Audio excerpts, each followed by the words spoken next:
Welcome back, fishing friends, to another adventure. Actually, we're here at the worldwide headquarters of the Pinhook Fishing Club. Just want to say hello. Couple things. I'll get to a fishing clip here in a little bit, and stick around for that. But first, I'm going to modify a couple of lures, talk about some stuff, maybe tie a few, and talk about some plans upcoming, some baits I ordered and things like that. Hey, if you're new to the channel, thanks for stopping by. My name's Alan and appreciate you hanging out with me today. I'm going to get you back in the stand here. Hopefully nothing tips over. Aha! There we go. Let me grab these. So, it's the weekend. I got out, been throwing the Beast Coast O.W. sniper. Sneaky little jig it is, as it is often described.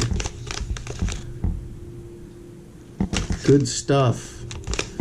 So, I've got some on order. These are extras. I've got a bunch of extras, but they're always in high demand, so you can't have enough of them. So get your stock of them and enjoy them. Okay, let me get these back over here. All right, guys, couple things. I need to put some hooks and some split rings on this guy right here. I made this lure, painted it. It came as a blank. I did my own little custom paint job.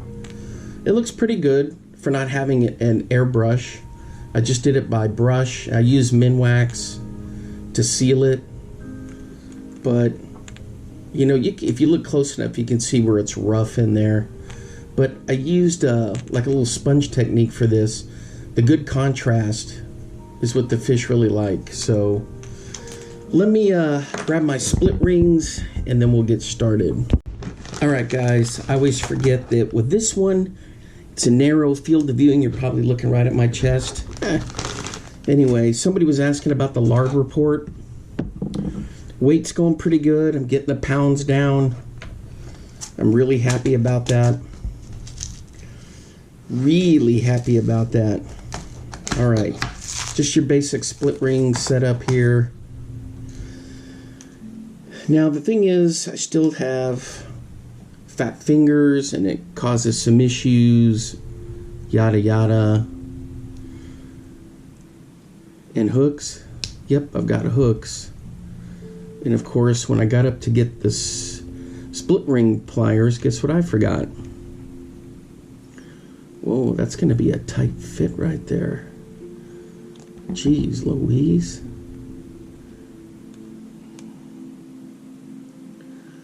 This is a deep diving crankbait.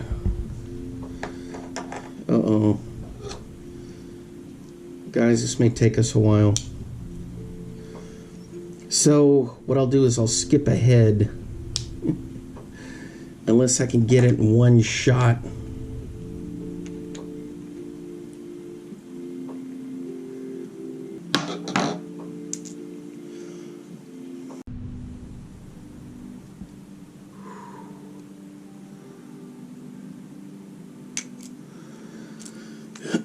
That was tough, guys. I'm not gonna lie. Very difficult to get that one in there. So that's a deep diving crankbait. The blank I get from Barlow's. And so I just painted it with some acrylics by hand, and then I did the Minwax treatment over it.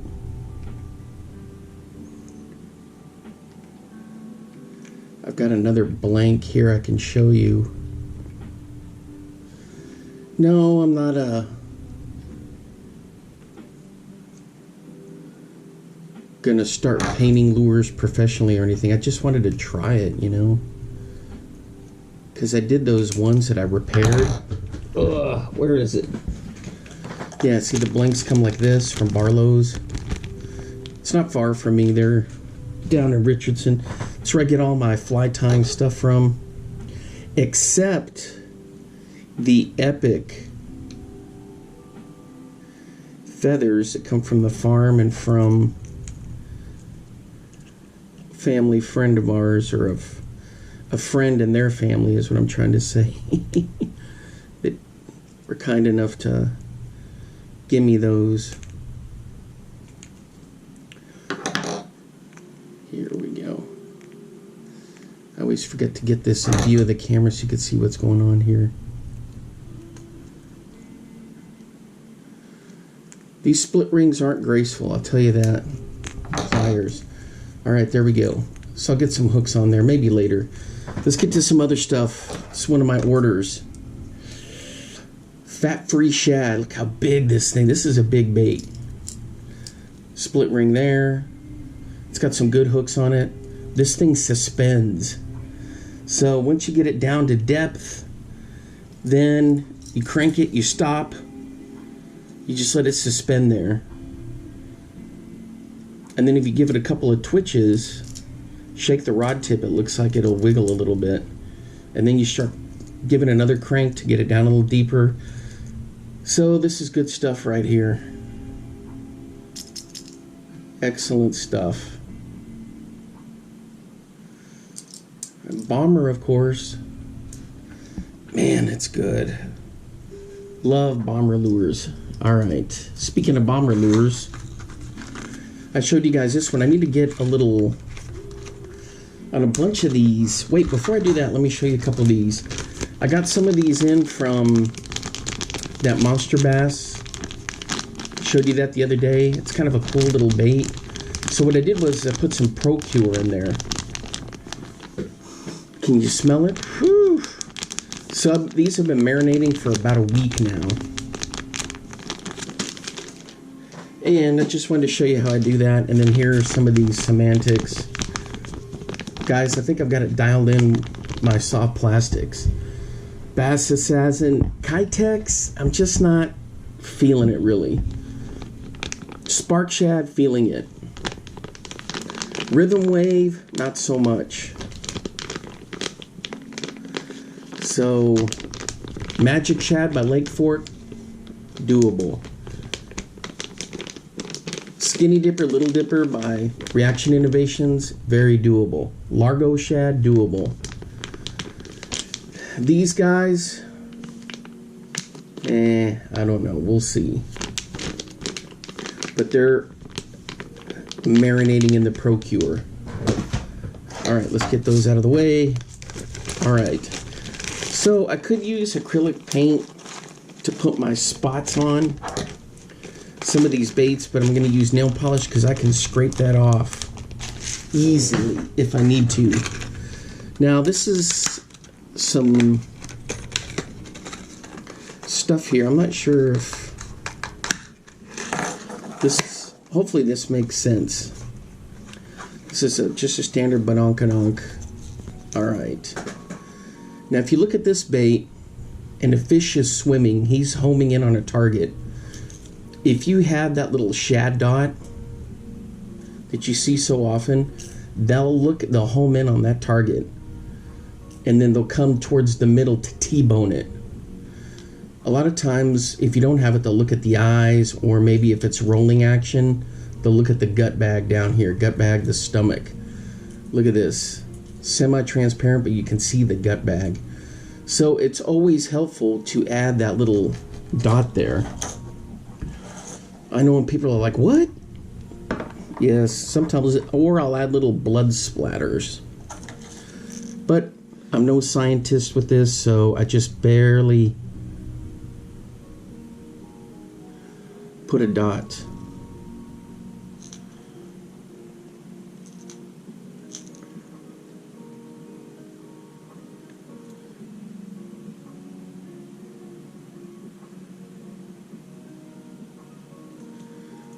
Does it have to be perfect?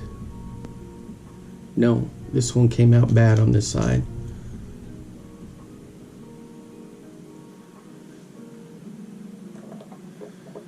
But you know what? Even in nature there are no perfections. So it's okay. If I want to try to save it just a little bit. Oh, come on. Are you kidding me? I can't get a piece of paper out of there. Let me try to adjust this.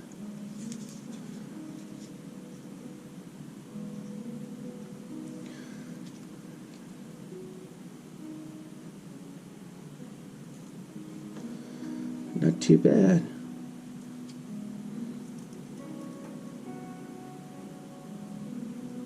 Not bad at all. There we go. All right, let's hang this guy up. It's a badonkadonk.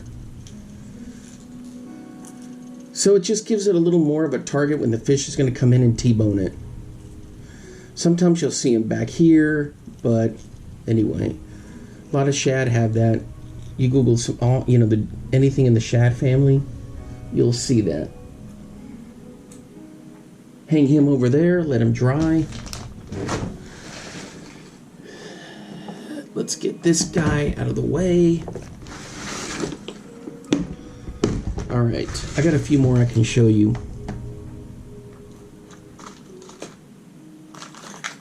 How's this guy doing?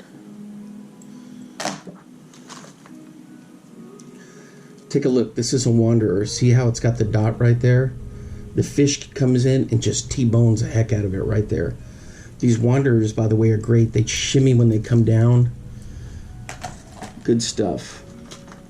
But I need to add some dots on these. That one is my little template.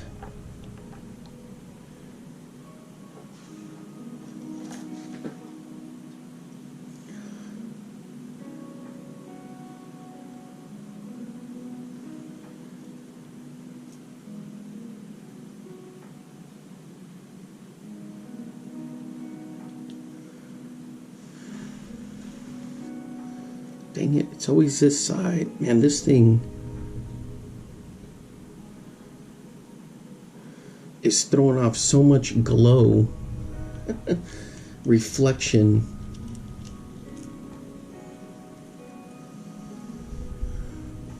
Should plug in the hair dryer and let it air dry or hair dry.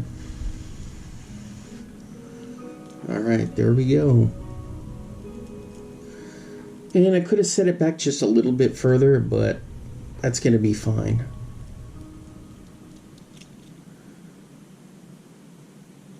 Love these little wanderers. Can only get them on eBay, really. They're still around. Ken Duke from Bass After Dark was talking about these, and I was like, man, I better get some.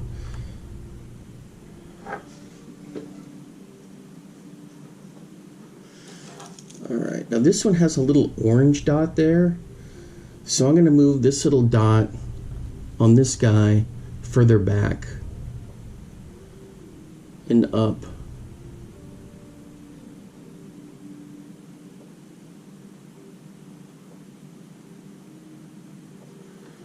There we go.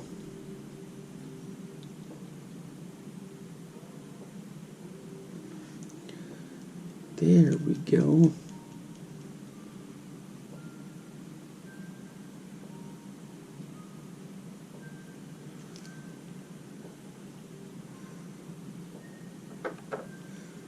Doesn't have to be perfect, guys. Just enough, just to give them something to look at. See, the other thing is you want to break up the any changes in textures with a fish like that. Here's a little guy. Anytime it rolls, see you got dark up here, then it goes light. They pick that up. They're always looking for. Because remember, they're turning their head like this so they can see with both eyes. Because they're monocular, meaning the eyes are on the side of the head. I probably look like an idiot explaining that, but... So any kind of change in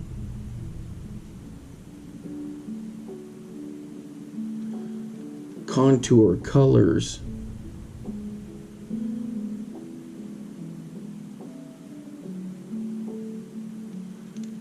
Shades. That's going to help. And like I said, it doesn't have to be perfect, you know, just something there.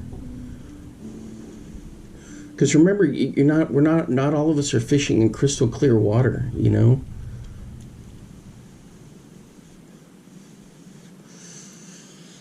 Anyway, let's get this guy, if I can hang him on there. Is he gonna go?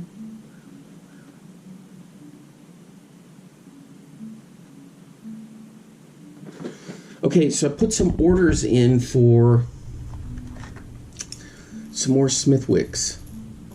This is a little guy, Smithwick Rattling Road Jr. The Smithwicks have a dot on the butt down there, as you can see. These are originals, but man, they're rough. So I've got to start looking at making room in here for the rest of them. Check this out. This one's got his dot.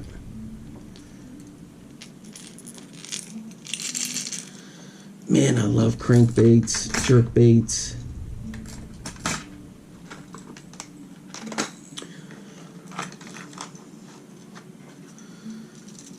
I have yet to throw the Hellraiser yet, and I want to.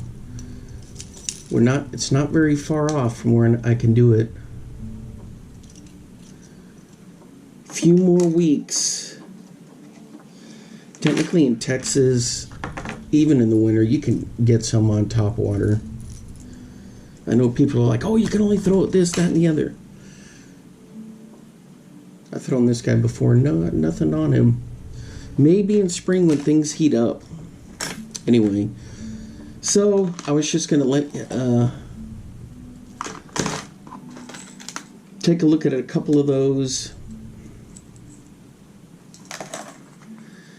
Add some dots on the Rapala here. We'll put one.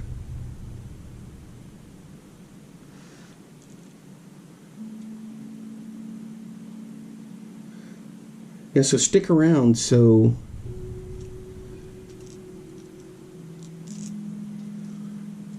you can see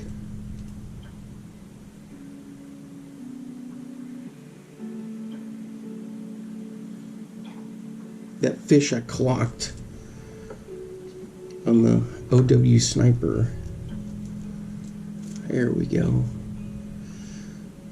We're making progress, guys. Making progress. The only thing is I'm running out of room to where I can hook stuff. Ooh, where am I going to hang this guy? Right there. That'll work. What do we got here? Another Rapala. I'm going to be using these for trout.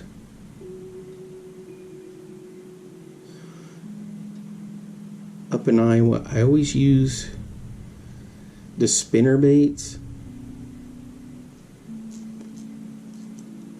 from MEPS, the inline spinners.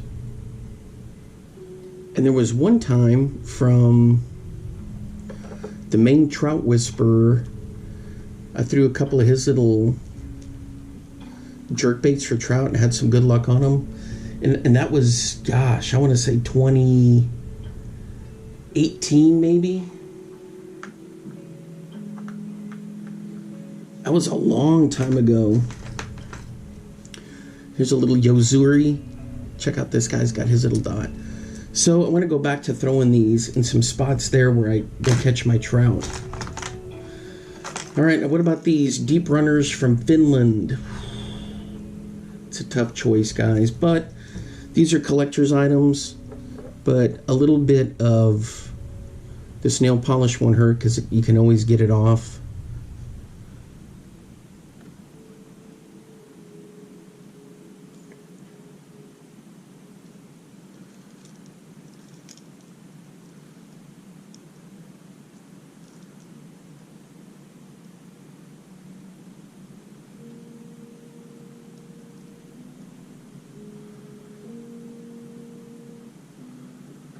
There we go.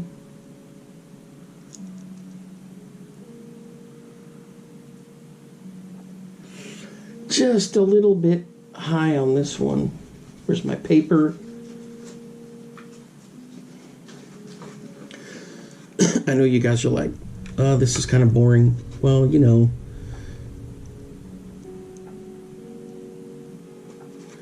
gotta have some fun.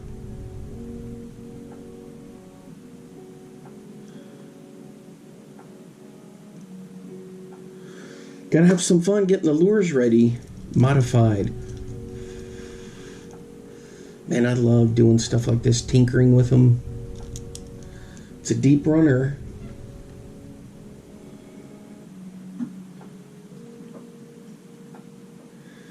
And these are the ones that are from Finland, made in Finland. So these are highly collectible. This one's a perch color, so no dot on him.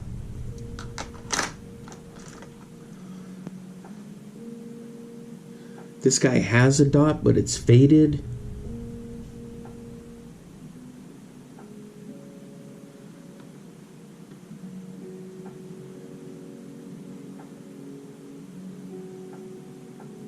There we go.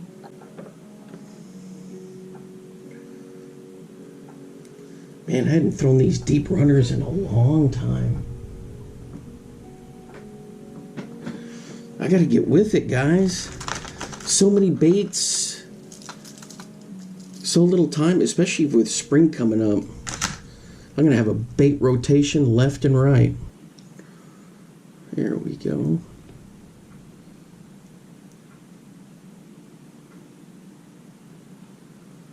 This one's a little big on this dude, but that's fine.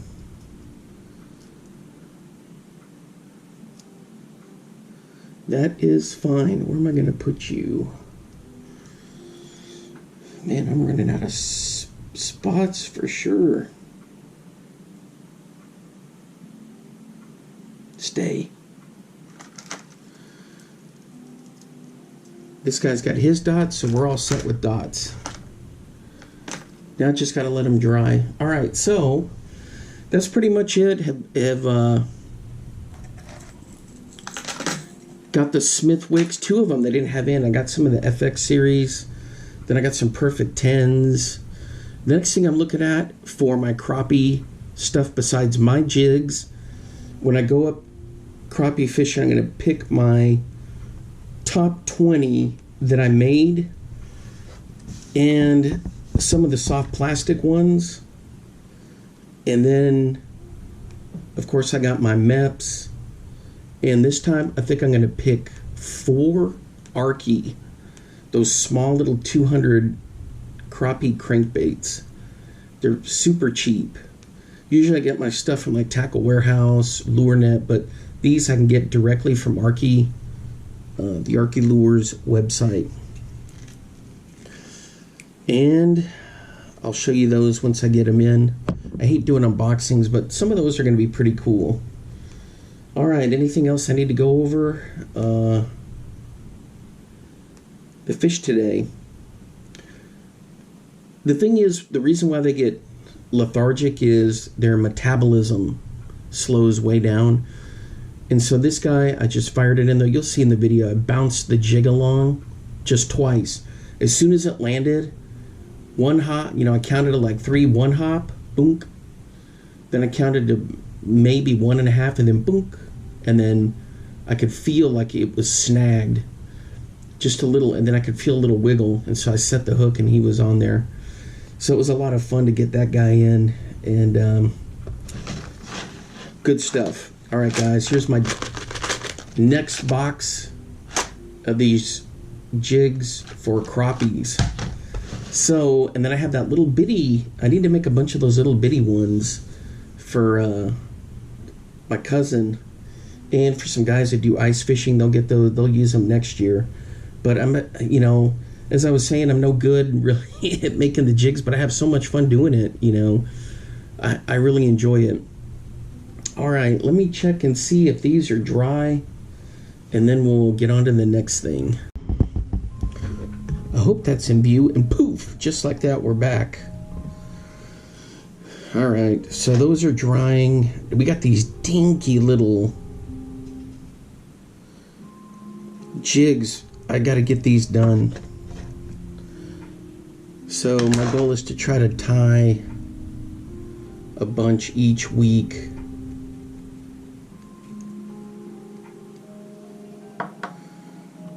Does it have to be absolutely perfect? No. I say that all the time because I'm not anywhere near a pro jig tire. So what are we using this time? We're going to use this craft hair that blows all over the place, that I hate. But it's got this good white colors here. We don't need a lot since we're dealing with such a tiny little jig.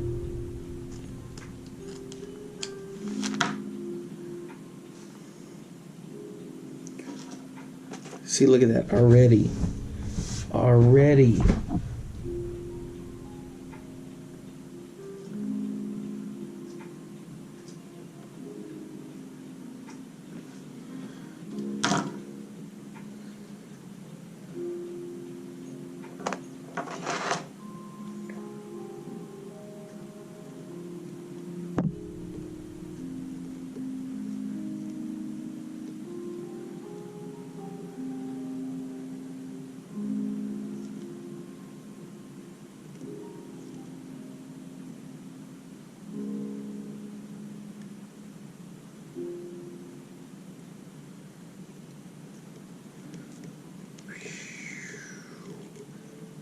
Boy, that was going to be tough, guys. These were not cooperating.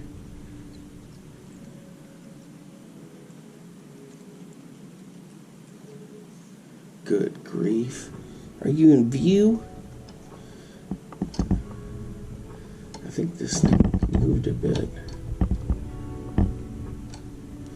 Let's get you back in there. There we go. All right.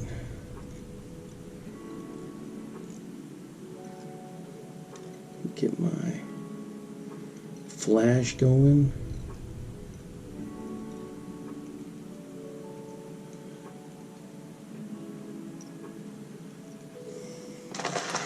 What kind of flash are we going to use with this dude? Gosh, I hate pink, guys, I'm telling you. I like this little purpley stuff. This stuff right here is super cool. We're going to turn you over. Honestly, that crafter isn't that bad, guys. I mean, it's a pain in the butt. It's a pain in the butt to use, but it looks good in the water. There's no arguing that.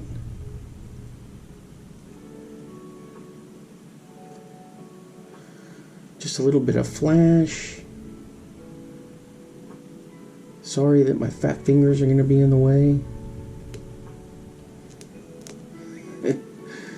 One of my bushcraft buddies is like, dude, you need to stop fat shaming yourself.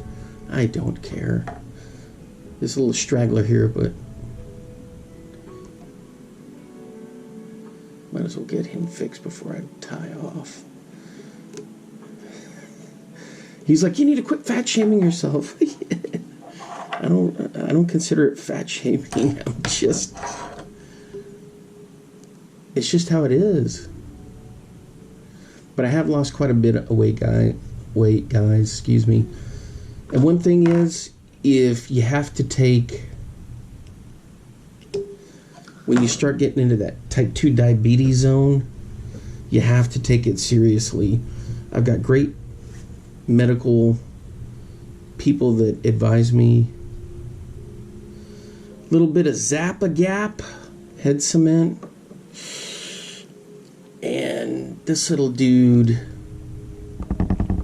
looks good. The flash is a little bit long on that one side. I need to trim him. Voila! Look at these are just deadly little jigs right here for panfish. All right, we got this guy. Now where am I going to put him? None of these are going to get little eyeballs. They just go as is. Anyway, so I have been losing quite a bit of weight. I've been so happy about that. But, it's been tough, because so many treats and snacks and stuff, and sheesh. But I've stuck with it, and that's the key. Habits are our life, and you have to get into a good habit of eating the good stuff, staying away from the bad stuff. See, I'm kind of lucky because I don't really drink sodas. I'm a no caffeiner. If I do drink one, it is root beer. And it's got to be that sugar-free root beer.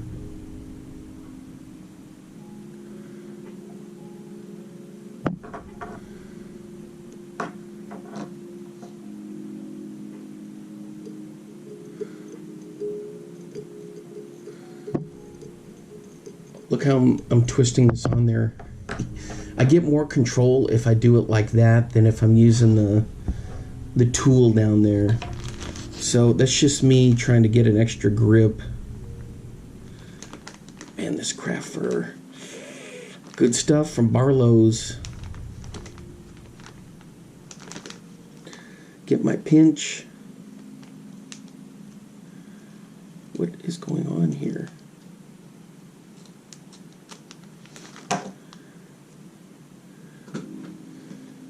Pull off any excess.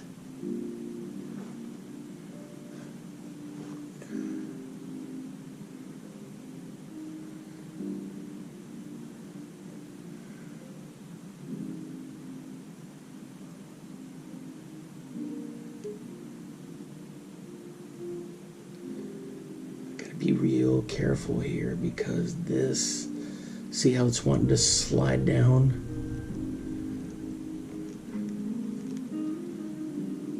Look at that.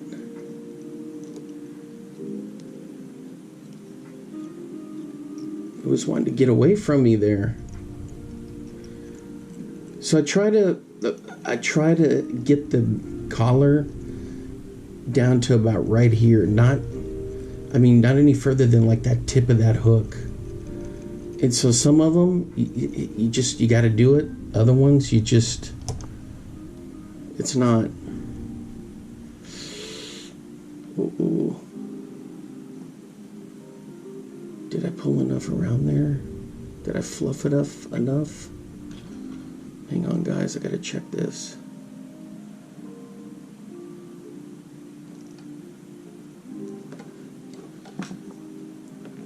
I think we're okay there.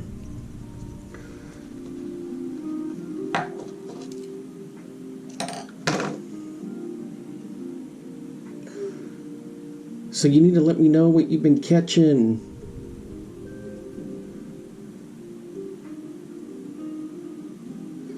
Bushcraft buddies.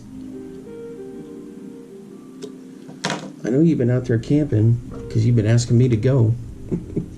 And I hadn't been able to. And I'd love to because the cold doesn't bug me. And really, we're not cold anymore. Just chilly at night.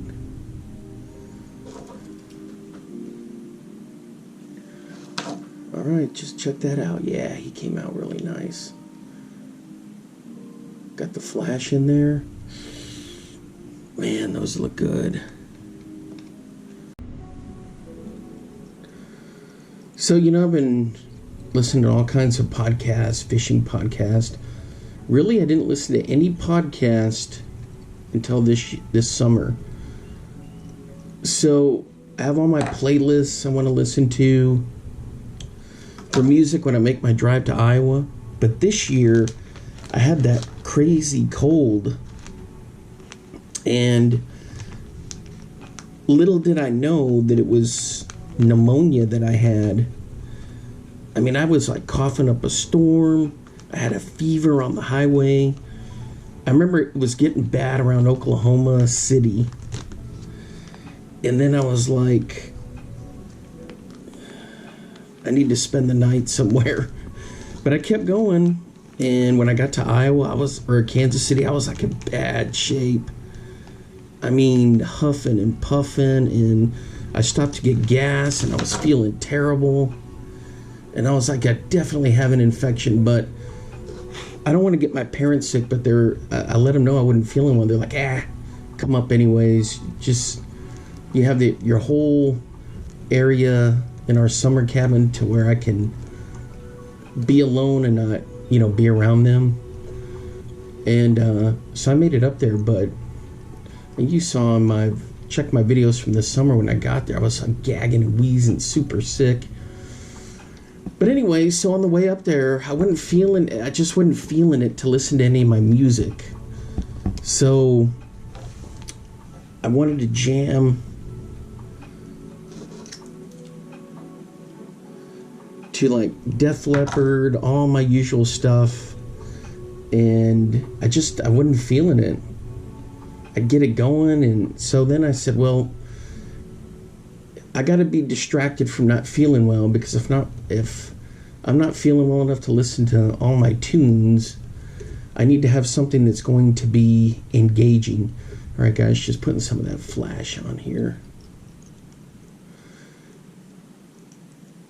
So then I was like, well, you never listen to podcasts. Let's try that out. So I started looking for bass. And there was a couple of them, honestly, when I hear the guys, they were just driving me nuts. It was like, yeah, no, right, yeah, no. And and there was a lot of inside conversations, like if there was more than one person, a lot of inside like jokes and conversations where they were really alienating the listeners. I'm not going to say who it was. So I was like, I got to find something else. So then I found Smallmouth Crush podcast, and that was it, man. It was so good. And then I found Tackle Talk, which is good. And then now, I listened to Bass Talk Live here and there, but, since I discovered the podcast, but not really big time. Because I had to listen to all the other ones that I liked. But once I got through those, I listened to the Smallmouth Crush one like twice. All the seasons. And then I was like, you know what? Let's get into this Bass Talk Live. I did all the Tackle Talks. And I'm addicted to that day 4 with Frank Scalish.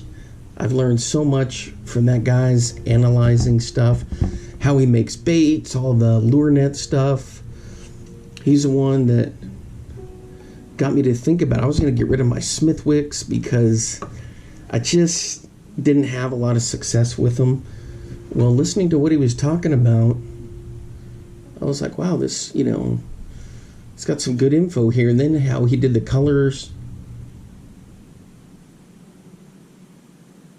What in the heck? How he did the colors for them, the paint jobs, and then I always loved the bombers and how he talked about the fat-free. What is going on here? Not this again. You've got to be kidding me. Well. We've got ourselves a tangle. All right. Had a strange tangle I had to take care of. Anyway, so I've been listening to old Frank and his breakdowns of these baits and how he painted them and what he did, and a lot of good stuff. So I've always been a fan of bombers, so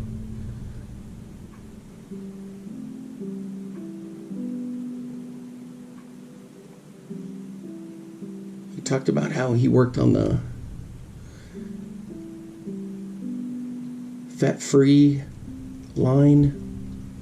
And then they have their Generation 2 stuff. And the thing is, guys, their lures, bomber, they're only $3.99.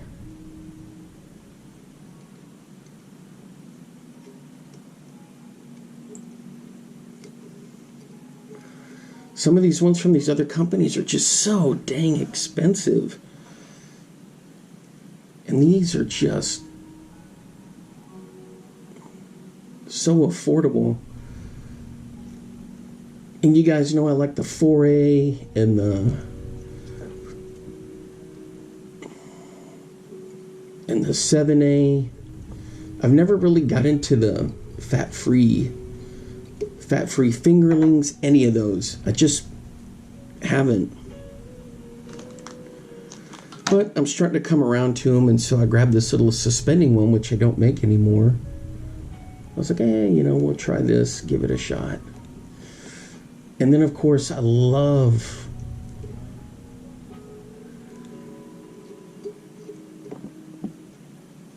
how these Smithwicks came out. And I don't really throw it that much, so now hopefully we'll change that.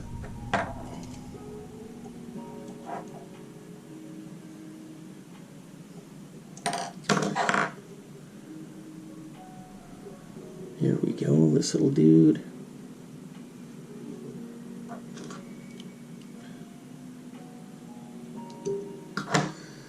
Get some of our cement on here.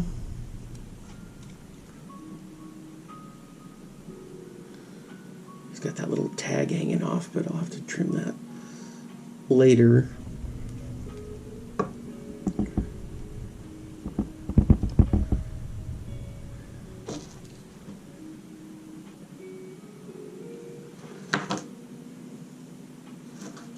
Oops.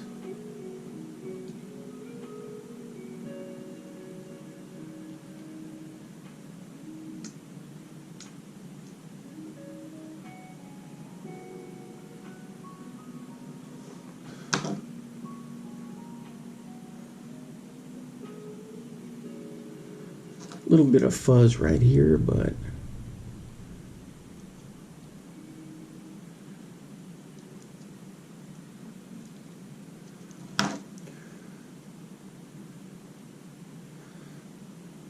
looks good. All right, we're gonna get this. I don't know if you noticed, I've just gone right down the line. Green, red, or chartreuse, red, green, orange, and now white.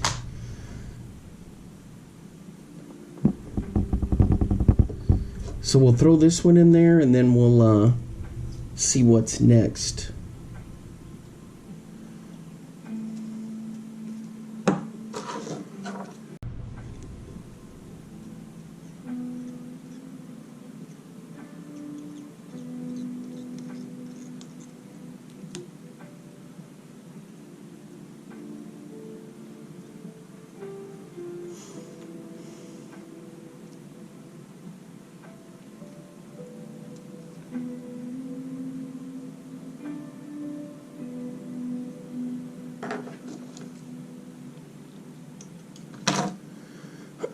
There we go.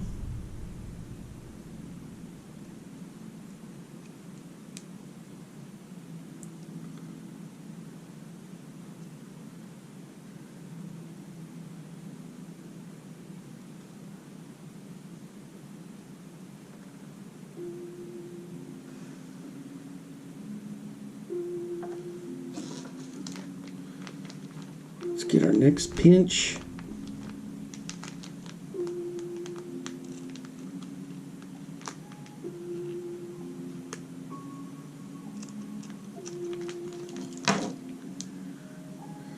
A little bit thicker on this guy. That last one I did a thinner one.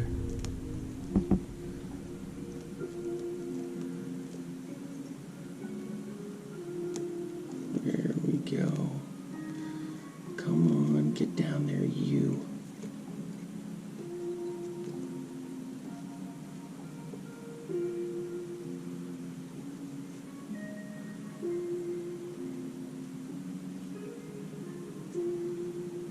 There we go.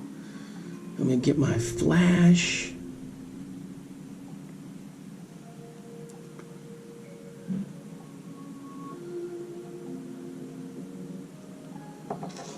All right, we're gonna go with, no, not the pink.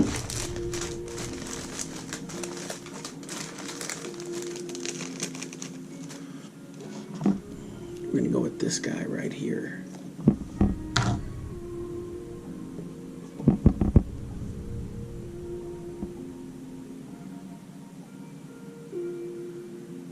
Right there. 2 twists, get you around.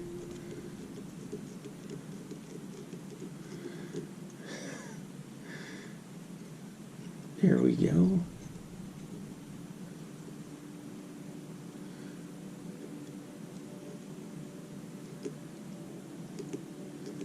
There we go. Let's get her trimmed. Oops.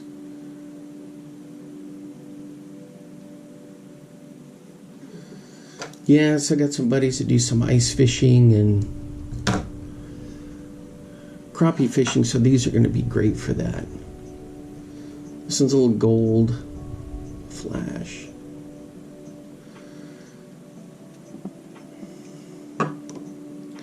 Check these out. These are looking good. This is looking good, excuse me. Look at that flash, just a little bit longer there than the craft fur. That one's pretty sick right there. You can dry there. All right, guys. Well, I think I'm gonna wrap it up. I know they're like, we want to skip all this to get to the video. Yeah, usually I don't ever skip any. Like when I'm watching my channels, just a few acres, country view, all the fishing ones I watch, I never skip through. I just let the thing play. They put forth the effort to make the thing. Man, I just watch it all the way through. I really enjoy it, you know. But I don't know, maybe it's because I'm from the little bit older generation and my attention span is what I would consider normal. People are like, what? Normal attention span? What do you mean? I'm not going, my attention span isn't zing all over the place, you know. So I can sit and listen to a lecture, watch a long video on something, and I'm fine. Sit in the doctor's office, twiddling my thumbs, I don't ever get bored. I, you know, from a young age, I just had a creative mind. I could always stay focused on stuff. So I never really get, you know, kind of bored. I mean, things are boring, but anyway. All right. So that's going to be it for today. Thanks for hanging out with me. Enjoy this quick little footage on this fish. And man, the O.W. sniper got it done. Good stuff. Till next time, guys. I'll see you then. Bye-bye. Welcome back, fishing friends, to another adventure. All right, guys, I'm at this little community pond here. Ooh, that breeze. And I'm going to be pitching this little Beast Coast open water sniper jig in this pond. This pond's like right on the edge of town. And it's kind of like a little picnic area type thing. So it's kind of a cool little place. Uh-oh. Come on. There we go. Did you guys see that? The wind is behind me and it landed on the bridge there. Add that to the follies reel. Anyway, hey, if you're new to the channel, thanks for stopping by. I appreciate all the support. So I never fished this spot before, and it seems pretty cool.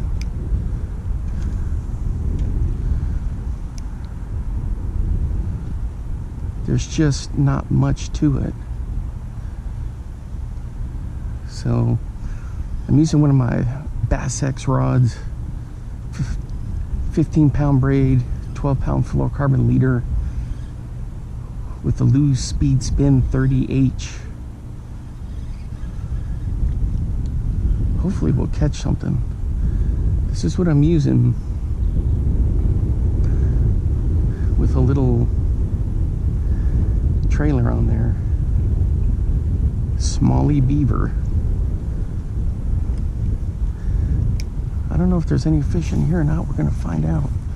I'm gonna carpet bomb this whole area with this little jig just dragging on the bottom. Some geese over there. See, there's like a little picnic thing.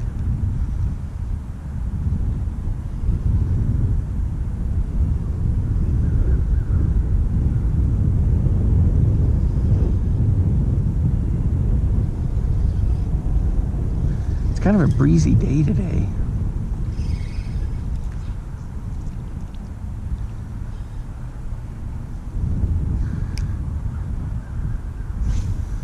The other thing is I don't want to get hooked up on one of those stinking electrical housings for that little fountain. They got to run that fountain there because in the summer when it gets to 104 or 5 degrees, man, this water can get stagnant real quick. Anyway, so with this jig, you can kind of see it shallow here, deeper out there. I just want to move it kind of slow.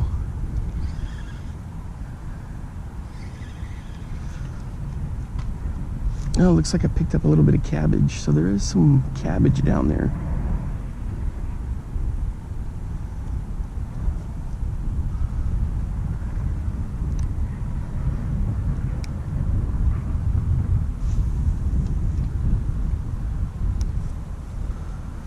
Let's see if we can get something. Anyway, I hope you guys have been having some good luck fishing, man. We're middle of February. It's that time where down here in Texas we're starting to warm up, getting ready for pre-spawn action.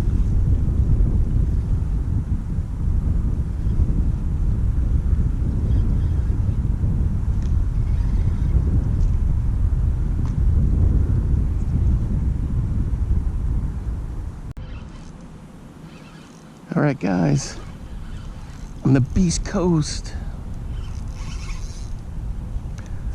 See what we got here. It's a decent bass. Check him out. We're like kind of like a little community park pond. There we go. Let's get him up here. Oh.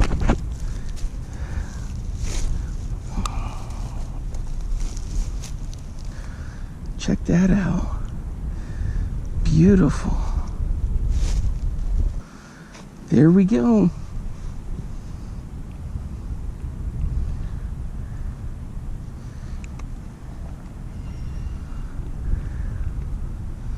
Check that fatty out.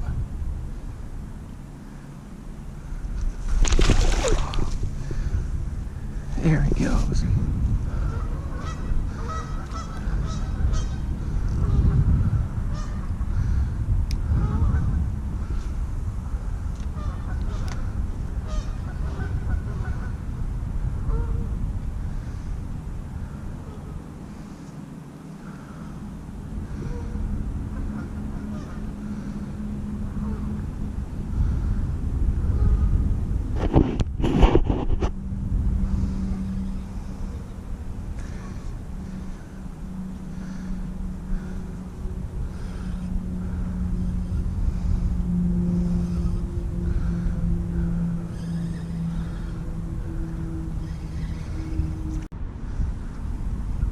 The cool thing about fishing this, guys, is you know that this pond has never seen an O.W. sniper from Beast Coast.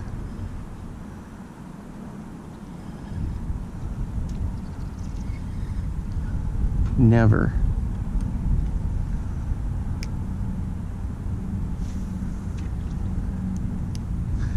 So catching that bass was just awesome. Now I moved to this side of the bridge, kind of working this little area here.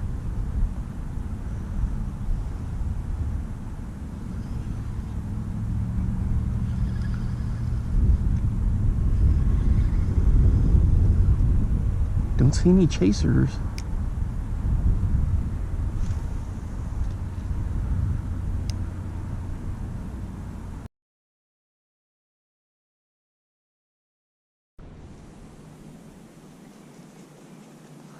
On the world famous Red River. So we're gonna pitch around and see what we can come up with. I'm just throwing one of my little hair jigs I made. I'm using my Lose Mach 2 15-pound braid, 15-pound fluorocarbon leader.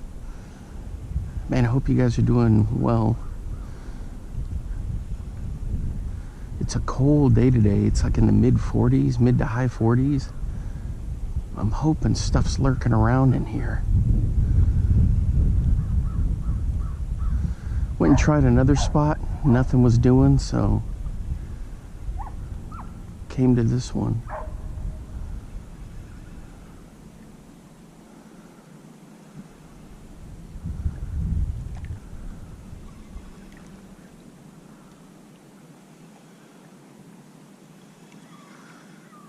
It's a nice little jig.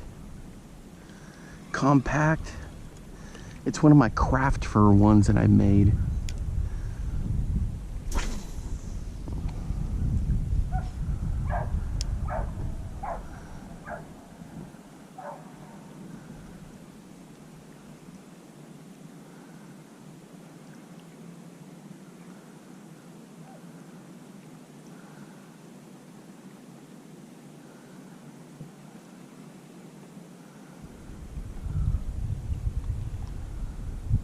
I'm gonna bomb this around and see what we can come up with, and then I might throw a couple crankbaits, test some lures. You wouldn't know it, but it is a windy day. We're tucked in here nice where we're not having to deal with it very much.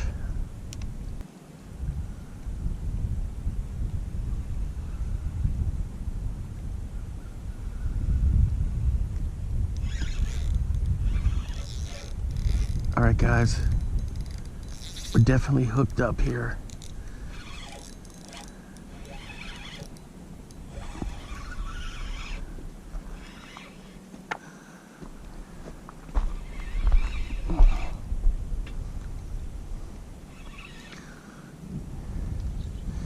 We are definitely hooked up, and it is a drum. Ooh, come on. It is a drum. Let's go. I gotta find this hook. Ooh.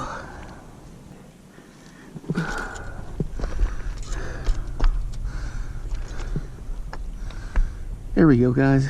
Freshwater drum. Right there. Off you go.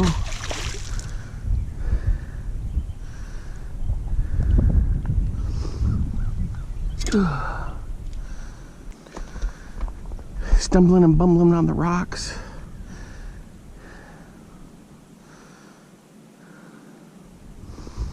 Here's what I'm throwing, one of my hair jigs. Got a little piece of a Senko on there to help out with kind of keeping it poofed. And in the water, it looks great. And boy, he just crushed that. Just right over in there. So most people call them sheep's head, but it's a drum. Freshwater drum. They're actually pretty good eating.